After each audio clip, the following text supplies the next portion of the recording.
இல்லாத இடங்கள்ல பாதை உண்டு பண்ணுகிற ஒரு கர்த்தர் அவர். பாதை அடைஞ்சு போயிருந்தது அப்படின்னா பரவாயில்ல, அங்க பாதையே தெரியலன்னு வச்சுக்கோங்களேன், அவர் அங்க பாதையை உண்டு பண்ணுகிறார். உனக்காக பாதையை உண்டு பண்ணுகிற கர்த்தர்.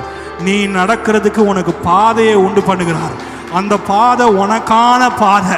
அதை ஒரு மனுஷனாலையும் அடைக்க முடியாது, அது ஒரு நபராலையும் பூட்ட முடியாது. ஏன்னா அது கர்த்தர் திறக்கிற கதவு, அது கர்த்தர் திறக்கிற வாசல், அது கர்த்தரால உண்டு பண்ணின ஒரு பாதை.